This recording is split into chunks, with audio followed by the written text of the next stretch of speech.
Assalamualaikum warahmatullahi wabarakatuh. Alhamdulillahi rabbil alamin, wal aqibatu lil muttaqin, wala udwana illa 'alal zalimin. Ashhadu an la ilaha illallah wa ashhadu anna Muhammadan abduhu wa rasuluh. Allahumma salli ala habibina wa maulana Muhammad wa ala alihi wa ashabihi wa man tabi'ahum bi ihsanin ila yaumiddin, amma ba'd. Fa ya ibadallah, usikum wa iyaya bitaqwallahi wa ta'atihi la'allakum tuflihun. Faqad qala Allah subhanahu wa ta'ala fil Qur'anil Karim wa huwa asdaqul qailin. A'udzu billahi minasy syaithanir rajim. Ya ayyuhalladzina amanu taqullaha haqqa tuqatih wa la tamutunna illa wa antum muslimun. وقال الله سبحانه وتعالى في سورة أخرى والذين جاهدوا فينا لنهدينهم سبلنا وإن الله لمع المحسنين. Hadirin jamaah Jumat Masjid Al-Hidayah rahimakumullah, mari kita bersyukur kepada Allah Subhanahu wa ta'ala dengan menetapkan diri kita sebagai hamba Allah Subhanahu wa ta'ala, dengan cara kita menancapkan keimanan dan keislaman kita kepada Allah Subhanahu wa ta'ala, dengan meyakinkan diri kita bahwa kita selalu berada di barisan Allah Subhanahu wa ta'ala, dan kita senantiasa berusaha untuk meningkatkan kualitas iman dan Islam kita sehingga kita menjadi hamba-hamba yang bertakwa kepada Allah Subhanahu wa ta'ala. Salawat serta salam kepada Rasulullah sallallahu alaihi wasallam, ajaran beliau yang begitu indahnya, yang diperjuangkan dengan hati yang penuh dengan kelembutan dan kasih sayangnya, dengan segenap cintanya terhadap umat Rasulullah sallallahu alaihi wasallam, diajarkan dengan segala kesungguhan yang dimiliki oleh Rasulullah sallallahu alaihi wasallam dan para sahabatnya. Hingga hari ini kita merasakan bahwa Islam begitu menenteramkan hati kita. Ajaran Islam begitu menyejukkan pikiran dan perasaan kita. Ajaran Islam adalah ajaran yang mengajarkan tentang kedamaian dan kesejahteraan dalam kehidupan kita. Maka marilah kita berupaya untuk berittiba terhadap apa yang diajarkan oleh Rasulullah sallallahu alaihi wasallam, memegang kembali panji-panji yang pernah dibangun oleh Rasulullah sallallahu alaihi wasallam dan berusaha untuk mempertahankannya hingga akhir hayat kita, dengan harapan agar kita mendapatkan syafaat dari Rasulullah sallallahu alaihi wasallam dan kita dipertemukan dengan Rasulullah sallallahu alaihi wasallam di jannahnya Allah kelak. Amin ya rabbal alamin. Hadirin jamaah Jumat rahimakumullah, berjuang dan perjuangan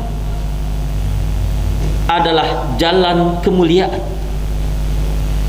Allah Subhanahu wa ta'ala selalu menyandingkan pejuang-pejuang di jalan Allah dengan makhluk-makhluk yang Allah Subhanahu wa ta'ala berikan kemuliaan di dalamnya. Karena siapapun di antara kita yang hari ini berjuang di jalan Allah Subhanahu wa ta'ala dalam berbagai macam aspek dan bentuknya, sesungguhnya mereka sedang menuju kepada kemuliaan di sisi Allah Subhanahu wa ta'ala. Dan inilah yang telah diperjuangkan oleh Rasulullah sallallahu alaihi wasallam dalam para sahabat, karena sesungguhnya perjuangan ini adalah perjuangan yang diajarkan oleh Allah Subhanahu wa ta'ala. Dialah pencipta alam ini. Dialah yang mengetahui siapa yang benar dan siapa yang salah. Dialah yang telah memberikan kepada kita kehidupan dan kematian. Dan dialah yang telah menurunkan rezeki kepada kita. Maka dialah yang telah mengatur bagaimana cara kita untuk berjuang di jalannya. Maka siapapun yang berusaha untuk menghadang dan berusaha untuk menentang dari perjuangan Allah Subhanahu wa taala, mereka adalah musuh-musuh Allah Subhanahu wa taala. Musuh-musuh Allah Subhanahu wa taala akan selalu ada setiap saat. Sejak iblis laknatullah dibiarkan oleh Allah Subhanahu wa taala ada di muka bumi ini, maka musuh-musuh Allah semakin energik dan semakin semangat untuk bagaimana mencelakakan manusia dengan berbagai macam tipu daya dan dusta di antara manusia. Karena sesungguhnya manusia ini adalah makhluk yang Allah Subhanahu wa taala ciptakan dengan segala kemuliaannya. Sebagaimana Allah sampaikan dalam surat At-Tin, laqad khalaqnal insana fi ahsani taqwim. Tapi bahwa iblis dengan seluruh tentaranya, para syaitan dan manusia-manusia yang bersifat seperti syaitan, tidak akan pernah rela melihat manusia dalam fitrah dan kemuliaannya. Mereka berusaha untuk menghancurkan kemanusiaan. Mereka berusaha untuk menghancurkan sebuah kebenaran, dan mereka selalu berusaha untuk memadamkan cahaya-cahaya Allah Subhanahu wa taala di muka bumi ini. Ketahuilah bahwa sesungguhnya al-jihadu fi sabilillah awwaluhu wa wasatuhu wa akhiruhu kulluhu khair. Bahwa sesungguhnya berjuang di jalan Allah Subhanahu wa taala, awal langkahnya, pertengahan jalannya, sampai akhir dari perjalanan itu sendiri adalah kebaikan-kebaikan yang Allah Subhanahu wa taala akan berikan ajrun ghair mamnun, kebaikan yang tidak mampu dibayangkan oleh pelaku-pelaku pejuang di jalan Allah Subhanahu wa taala. Orang-orang yang berjuang di jalan Allah Subhanahu wa taala adalah orang-orang yang membuktikan cinta dan kerinduannya kepada Allah Subhanahu wa taala. Maka siapapun yang hari ini mencintai Allah dan merindukan Allah, dia pasti berada pada gerbong-gerbong perjuangan sebagaimana yang telah dibangun oleh para ulama dan para santri pada beberapa puluh tahun yang lalu. Bagaimana mereka berusaha untuk menggerakkan bangsa ini menjadi bangsa yang merdeka, bangsa yang berdaulat, bangsa yang sesungguhnya merdeka bukan karena senjatanya, bukan karena kekuatan-kekuatan militernya, tapi sesungguhnya bangsa ini adalah bangsa yang dimenangkan oleh Allah Subhanahu wa taala karena darah-darah para mujahid fi sabilillah yang tersebar di seluruh Indonesia, terutama yang kita kenal dengan gerakan-gerakan para ulama dan para santri serta mereka-mereka yang berjuang di jalan Allah Subhanahu wa taala. Maka untuk mempertahankan negeri yang kita cintai ini, tidak bisa kita pertahankan hanya dengan berduduk santai tanpa ada ruh perjuangan di jalan Allah Subhanahu wa taala. Karena memerdekakan negeri ini dengan perjuangan di jalan Allah, maka mempertahankannya harus dengan perjuangan di jalan Allah Subhanahu wa taala. Janganlah kita menyangka bahwa sesungguhnya orang-orang yang selama ini telah berjuang di jalan Allah Subhanahu wa taala, kemudian mereka tidak menyaksikan apa yang kita lakukan. Sesungguhnya mereka menyaksikan, dan Allah Subhanahu wa taala menyampaikan di dalam surat Ali Imran ayat 169, wala tahsabannal ladzina qutilu fi sabilillahi amwata bal ahya'un 'inda rabbihim yurzaqun. Bahwa sesungguhnya Allah Subhanahu wa taala telah menjadikan orang-orang yang berjuang di jalan Allah Subhanahu wa taala mereka orang-orang yang tetap hidup, dan Allah lah yang telah memberikan rezeki kepada mereka. Maka mari kita berusaha untuk menjaga dan mempertahankan bangsa yang kita cintai ini dengan semangat berjuang menjaga setiap apa yang telah Allah Subhanahu wa taala anugerahkan kepada negeri ini. Apapun yang Allah telah amanahkan kepada kita, sesungguhnya itu adalah bagian dari tanggung jawab kita bersama. Berjuang harus didasari dengan hati yang ikhlas, yang sabar, yang tawakal, karena dengan semua itu akan mendatangkan pertolongan dari Allah Subhanahu wa taala. In tansurullaha yansurkum wa yutsabbit aqdamakum. Kalau kita ingin mendapatkan pertolongan dari Allah Subhanahu wa taala, maka kita harus berusaha untuk memperjuangkan apa yang Allah Subhanahu wa taala ajarkan kepada kita. Maka marilah kita bangun kembali keikhlasan kita dalam berkehidupan dan bermasyarakat, kesabaran kita dalam bersikap dan bermasyarakat serta berbangsa, serta bagaimana kita menanamkan ketawakalan kepada diri kita dan anak-anak kita. Karena ketika kesabaran, keikhlasan dan ketawakalan mulai runtuh dalam diri kita, maka akan sulit lahir darah-darah pejuang di jalan Allah Subhanahu wa taala. Karena sesungguhnya mereka akan lahir dari DNA yang memiliki kesabaran, keikhlasan dan ketawakalan kepada Allah Subhanahu wa taala. Maka marilah kita berupaya jangan pernah mengotori hidup kita hanya dengan dunia yang sementara. Jangan kita kotori hidup kita hanya dengan tipu daya syaitan yang sangat-sangat merusak dan memperdaya. Mari kita berusaha untuk menegakkan kebenaran di jalan Allah Subhanahu wa taala ini dengan sebaik-baiknya. Dalam perjuangan pasti ada yang namanya kesulitan, kepahitan, kesakitan, bahkan kematian. Tapi semua itu menjadi indah bagi siapapun yang menjalaninya.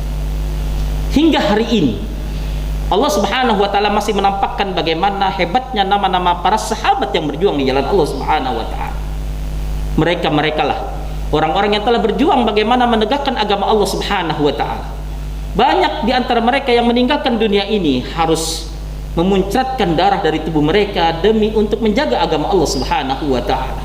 Tapi sesungguhnya nama mereka tetap harum di telinga kita dan nama mereka tetap kita kenal, karena sesungguhnya apa yang mereka lakukan adalah sebuah kenikmatan yang Allah Subhanahu wa taala janjikan, sebagaimana di dalam Al-Qur'an Allah Subhanahu wa taala menyebutkan tentang nikmat sebuah perjuangan.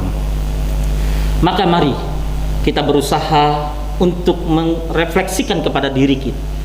Apakah hari ini kita termasuk orang-orang yang berada di dalam gerbong-gerbong kebenaran dan perjuang di jalan Allah Subhanahu wa taala?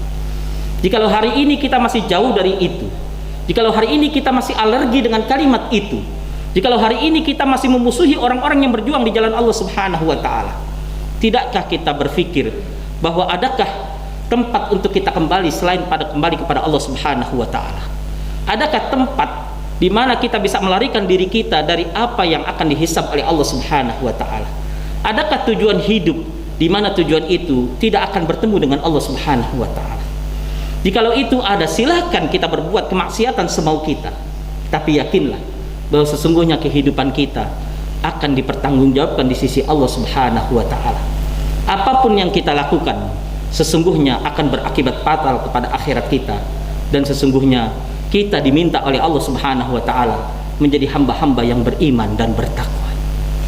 Jikalau kita ingin mengambil sedikit dari sejarah tentang manusia yang pernah berdosa dan kemudian menjadi manusia yang dimuliakan oleh Allah Subhanahu wa taala, mari kita lihat sedikit dari sejarah yang terjadi pada zaman Rasulullah sallallahu alaihi wasallam.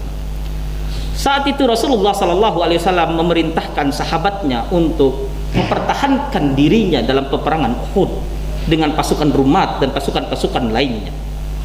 Di saat itu di antara sahabat ada yang kemudian lupa terhadap apa yang diperintahkan oleh Rasulullah sallallahu alaihi wasallam, dan kemudian terjadilah sebuah kekalahan yang telak yang hampir membunuh Rasulullah sallallahu alaihi wasallam.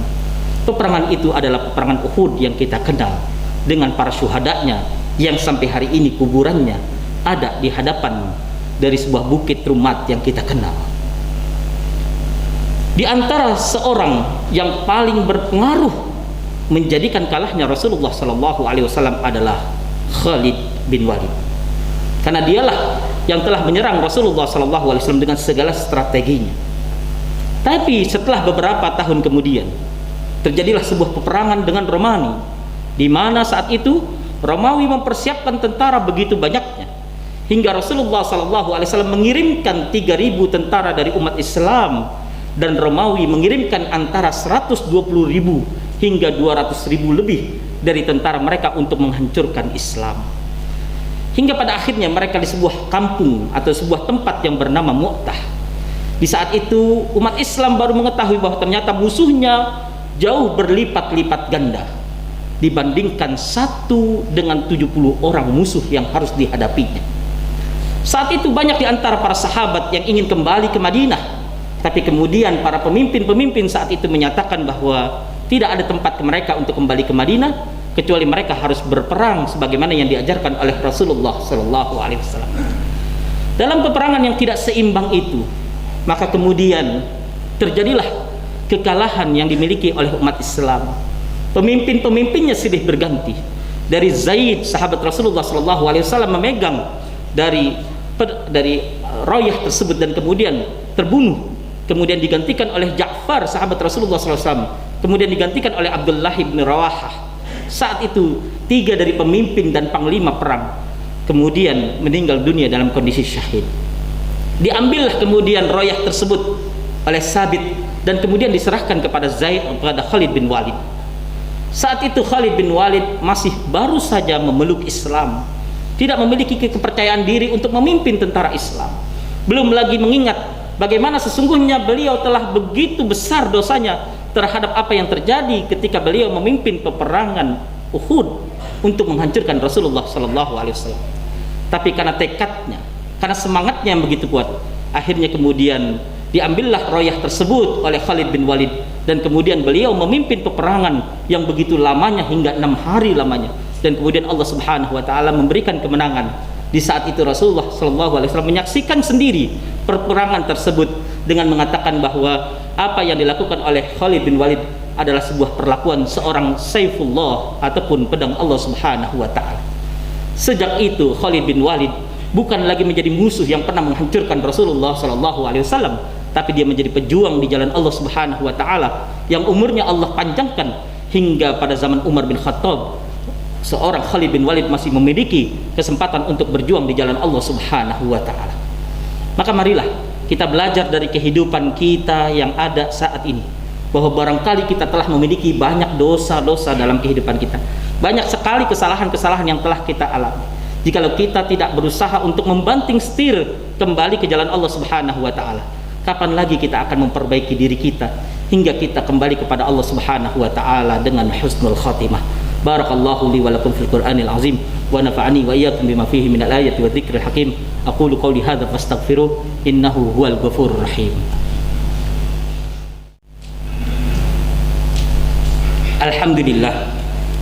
Alhamdulillahi rabbil alamin wa bihi nasta'in ala umuri dunya waddin. Wassalatu wassalamu ala asyrafil anbiya'i wal mursalin wa ala alihi wa sahbihi ajma'in. Amma ba'd. Faya ibadallah, usikum bitaqwallahi wa ta'atihi la'allakum tuflihun. Hidup kita hanya sementara. Jikalau kita pakai hanya untuk menikmati udara, menghindari dari berbagai macam malapetaka, dan berusaha untuk tidak mengeluarkan keringat-keringat kita, lalu apa yang akan kita tunai di akhirat kita nanti? Mari kita berusaha untuk keluarkan apa yang kita miliki dari harta kita, pikiran kita, tenaga kita, semua yang kita miliki, li'a'la'i kalimatillah, untuk menjadikan kalimat Allah Subhanahu wa taala kalimat yang mulia, kalimat yang tertancap di dalam diri kita, anak kita, cucu kita, dan orang-orang yang kita cintai. Mudah-mudahan Allah Subhanahu wa taala memberikan karunia keimanan kepada kita dan keislaman kepada kita, sehingga kita bisa menjalani hidup ini penuh dengan nilai-nilai kemuliaan dan kebaikan, dan kita bisa menemukan akhir hidup kita dengan husnul khatimah. Innallaha wa malaikatahu yusalluna 'alan nabi ya ayyuhalladzina amanu sallu 'alaihi wa sallimu taslima. Allahumma salli 'ala Muhammadin fil awwalin wa salli 'ala Muhammadin fil akhirin. Allahumma ighfir lil muslimin wal muslimat wal mu'minin wal mu'minat al ahya'i minhum wal amwat. Allahumma 'izzal islam wal muslimin wa ahlikil kafrata wal musyrikin wa dammir a'da'aka a'da'ad-din. Rabbana zalamna anfusana wa in lam taghfir lana wa tarhamna lanakunanna minal khasirin. Rabbana la tuzigh qulubana ba'da idh hadaitana wa hab lana min ladunka rahmah innaka antal wahhab. Rabbana ighfir lana wa liwalidayna warhamhuma kama rabbayana shighara. Rabbana atina fid dunya hasanah wa fil akhirati hasanatan wa qina adzaban nar. Ibadallah, innallaha ya'muru bil 'adli wal ihsan wa ita'i dzil qurba wa yanha 'anil fahsya'i wal munkar wal baghi ya'izukum la'allakum tadhakkarun. Fadhkurullahal azim yadhkurkum washkuruhu 'ala ni'amihi yazidkum wa la dzikrullahi akbar. Akimus.